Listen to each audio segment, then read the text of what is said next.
the work that I am hoping to bring to more teachers, more schools, more districts is how can we form a more sustainable pedagogical approach that does not require this hamster wheel kind of feeling all of the time. And I think a lot of it goes down to, are we holding on with white knuckles to what we want, what we believe, or are we willing to let go? And sometimes when I work with teachers, when we get to that point where finally we can let go, now it's like, okay, it doesn't actually have to be so overwhelming and stressful, because actually when you just partner with kids and support them and more come from more of a facilitative lens versus a managing and I have to do everything, it's actually a lot less stressful, I think. Of course, there's skill that has to be developed to be able to do that skillfully in a classroom, right? I don't want to dismiss that. But I think once the letting go can start to happen, we see that it can be more of a partnership rather than the teacher having to dictate everything.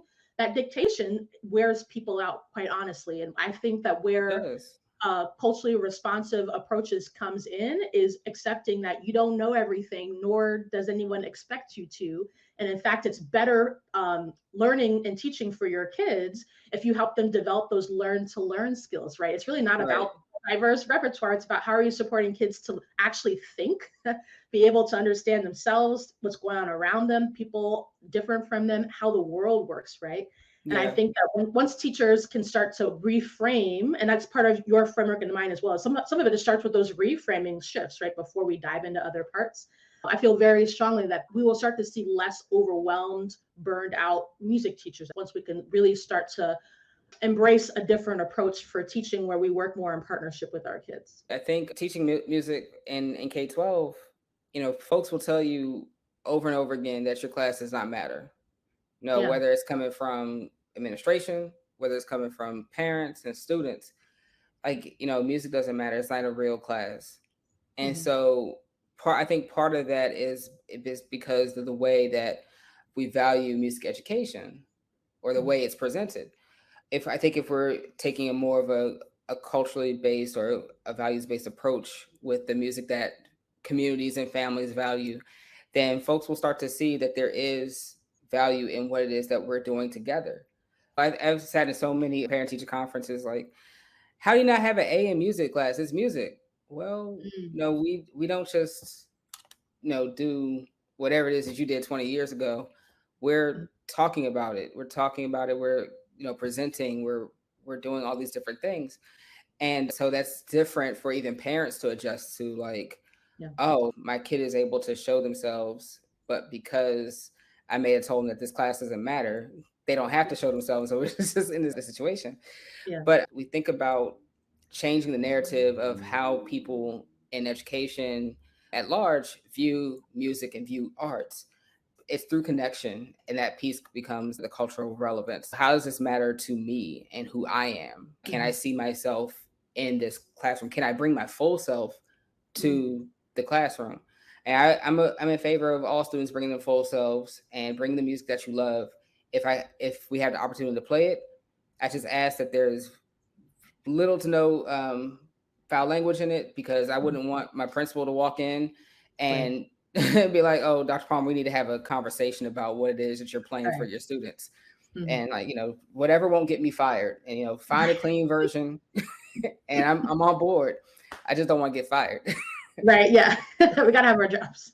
Yeah, exactly. So like the connection piece is important. And once students are able to bring themselves into the classroom, there's a lot more buy-in, and you get to know who they are. And so they know that you're an ally for them beyond that 70 minutes that they spend in your class every other day. Yeah, for sure. And I think also it's important to note that we can't really start to move kids, cognitively into these bigger understandings until they feel safe and that they belong in our classrooms, or until they really see that inherent meaning, like you were saying before, in what we're doing. And I think a lot of that comes from music teachers skipping the first step of, like, we're already so excited about music, like we don't need someone to like explicitly make the reason why we learn music or have a music class or band or choir or general music, whatever the course might be. Like, we don't need someone to make that explicitly clear why it matters, because we're already excited to be here, be doing music. And we forget that actually for your brain, you got to have meaning first. Just like adult, when I work with adult learners, Mm-hmm. And when I work with kids too, which are actually not that different, I'm learning.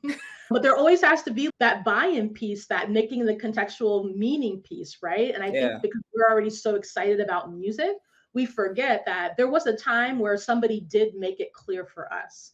And we need to make sure that we start there at that place where it's connecting to our students. Because beyond that, what are we really doing in our classrooms instructionally? Are we just playing Yeah. songs? Are we just putting concerts on? What kind of impact on really the lived experience of the lives of our kids is that making? There's so much opportunity as music educators for us to really dig into these bigger understandings and skills that will serve kids outside of the classroom.